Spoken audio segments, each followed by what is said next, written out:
بسم اللہ الرحمن الرحیم۔ جہنم میں لے جانے والے گناہ۔ سورۃ الہمزہ کا ترجمہ۔ بڑی خرابی ہے اس شخص کی جو پیٹھ پیچھے دوسروں پر عیب لگانے والا اور منہ پر طعنے دینے کا عادی ہو، جس نے مال اکٹھا کیا ہو اور اسے گنتا رہتا ہو۔ وہ سمجھتا ہے کہ اس کا مال اسے ہمیشہ زندہ رکھے گا، ہرگز نہیں، اس کو تو ایسی جگہ میں پھینکا جائے گا جو چور چور کرنے والی ہے، اور تمہیں کیا معلوم وہ چور چور کرنے والی چیز کیا ہے؟ اللہ کی سلگائی ہوئی آگ جو دلوں تک جا چڑھے گی، یقین جانو وہ ان پر بند کر دی جائے گی، جبکہ وہ آگ کے لمبے چوڑے ستونوں میں کھڑے ہوئے ہوں گے۔ ویل کے معنی بربادی، بڑی خرابی اور عذاب کے ہیں۔ نیز جہنم کی ایک وادی کا نام بھی ویل ہے، یعنی جو حضرات تین گناہوں، غیبت کرنے، طعنہ دینے اور ناحق مال جمع کرنے میں مبتلا ہیں، انہیں جہنم کی ویل نامی وادی میں ڈالا جائے گا۔ سورۃ الماعون میں مذکور ہے کہ نمازوں میں کوتاہی کرنے والوں کو بھی جہنم کی اسی وادی میں ڈالا جائے گا۔ اللہ تعالی ہم سب کی حفاظت فرمائے۔ ہمزہ اور لمزہ مبالغہ کے صیغہ کے ہیں۔ ہمزن کے معنی اشارہ بازی کرنے کے اور لمزن کے معنی عیب لگانے یا طعنہ دینے کے ہیں۔ کسی شخص کا مذاق اڑانا، کسی کا عیب نکالنا، کسی کی پیٹھ پیچھے برائی کرنا یعنی غیبت کرنا، اسی طرح کسی کو طعنہ دینا، کسی کو ذلیل کرنا اور برا بھلا کہنا، یہ ساری شکلیں اس آیت کے تحت داخل ہیں، اور یہ سب گناہ کبیرہ ہیں جن سے بچنا ہر شخص کے لیے ضروری ہے۔ ان گناہوں میں مبتلا ہونے والے اشخاص کو جہنم میں سخت عذاب دیا جائے گا اگر موت سے قبل حقیقی توبہ نہیں کی۔ غرض یہ کہ اللہ کے بندوں میں بدترین لوگ وہ ہیں جو چغل خوری کرتے ہیں اور دوستوں اور رشتہ داروں کے درمیان جھگڑا کراتے ہیں، شریفوں کی پگڑیاں اچھالتے ہیں اور بے گناہ لوگوں کے عیب تلاش کرتے رہتے ہیں۔ اللہ تعالی سورۃ الحجرات آیت نمبر 11 میں ارشاد فرماتا ہے کہ نامرد دوسرے مردوں کا مذاق اڑائیں، ہو سکتا ہے کہ وہ جن کا مذاق اڑا رہے ہیں خود ان سے بہتر ہوں، اور نہ عورتیں دوسری عورتوں کا مذاق اڑائیں، ہو سکتا ہے کہ وہ جن کا مذاق اڑا رہی ہیں خود ان سے بہتر ہوں۔ اور تم ایک دوسرے کو طعنہ نہ دیا کرو اور نہ ہی ایک دوسرے کو برے القاب سے پکارو۔ ایمان لانے کے بعد گناہ کرنا بہت بری بات ہے، اور جو لوگ ان باتوں سے باز نہ آئیں تو وہ ظالم لوگ ہیں۔ اس آیت میں ہمیں غیبت کرنے سے منع کیا گیا ہے۔ سب سے پہلے ارشاد نبوی کی روشنی میں سمجھیں کہ غیبت کیا چیز ہے۔ رسول اللہ صلی اللہ علیہ وسلم نے صحابہ کرام سے فرمایا، کیا تمہیں معلوم ہے کہ غیبت کیا ہے؟ صحابہ کرام نے جواب دیا، اللہ اور اس کے رسول زیادہ بہتر جانتے ہیں۔ آپ صلی اللہ علیہ وسلم نے فرمایا، اپنے بھائی کی اس چیز کا ذکر کرنا جسے وہ ناپسند کرتا ہو۔ کہا گیا اگر وہ چیزیں اس میں موجود ہوں تو؟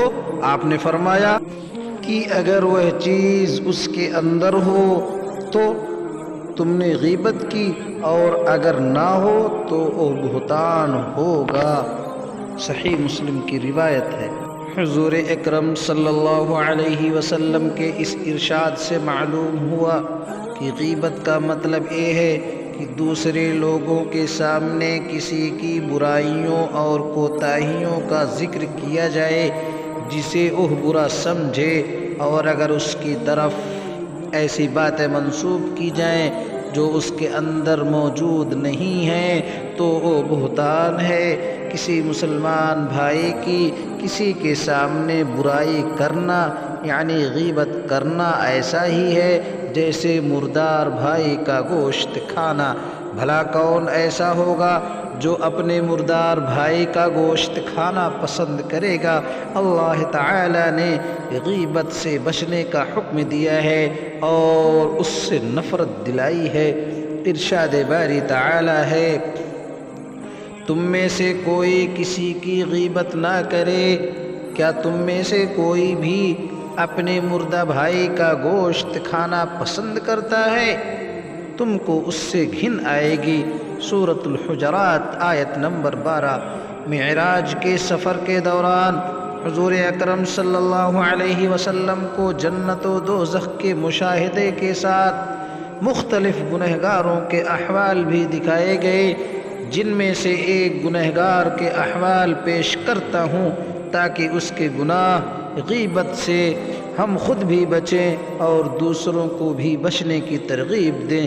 حضرت انس رضی اللہ تعالی عنہ سے روایت ہے کہ رسول اللہ صلی اللہ علیہ وسلم نے ارشاد فرمایا کہ جس رات مجھے معراج کرائی گئی میں ایسے لوگوں پر گزرا جن کے ناخن تانبے کے تھے اور وہ اپنے چہروں اور سینوں کو چھیل رہے تھے۔ میں نے جبرائیل علیہ السلام سے دریافت کیا کہ یہ کون لوگ ہیں؟ انہوں نے جواب دیا کہ وہ لوگ ہیں جو لوگوں کے گوشت کھاتے ہیں، یعنی ان کی غیبت کرتے ہیں اور ان کی بے آبروئی کرنے میں پڑے رہتے ہیں۔ ابو داؤد شریف کی روایت۔ الذی جمع مالا وعددہ، جو ناحق طریقہ سے مال حاصل کر کے گن گن کر رکھتا ہو۔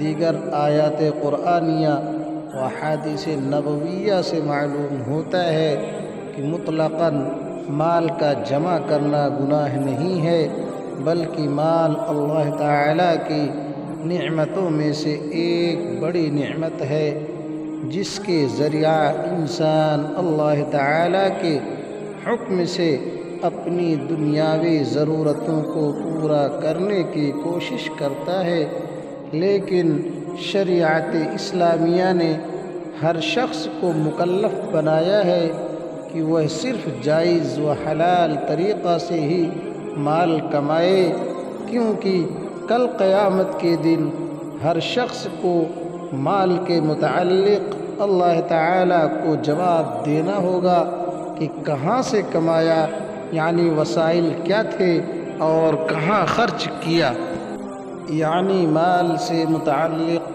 حقوق العباد یا حقوق اللہ میں کوئی کوتاہی تو نہیں کی۔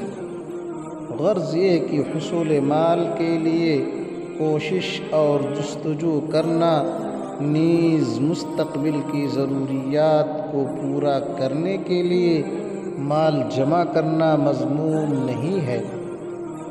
اگر مال کو جائز وسائل سے حاصل کیا جا رہا ہے اور حقوق کی ادائیگی مکمل کی جا رہی ہے، یحسب ان مالہ اخلدہ، مال کی محبت میں وہ اس طرح منہمک ہو گیا کہ وہ آخرت کو بھول گیا اور اس کے اعمال سے ایسا محسوس ہوتا ہے کہ وہ یہ سمجھ رہا ہے کہ میں ہمیشہ زندہ رہوں گا، حالانکہ ہر چیز فنا ہونے والی ہے سوائے اللہ کی ذات کے۔ حکومت اللہ ہی کی ہے اور اسی کی طرف ہم سب کو لوٹ کر جانا ہے۔ انسان جہاں بھی ہوگا ایک نہ ایک دن موت اسے جا کر پکڑے گی۔ چاہے وہ مضبوط قلعوں میں ہی کیوں نہ رہ رہا ہو۔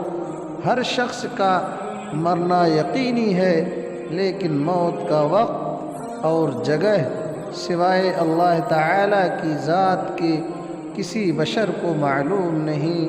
چنانچہ بعض بچپن میں تو بعض عنفوان شبابے میں اور بعض ادھیڑ عمر میں، جبکہ باقی بڑھاپے میں داعی اجل کو لبیک کہہ جاتے ہیں۔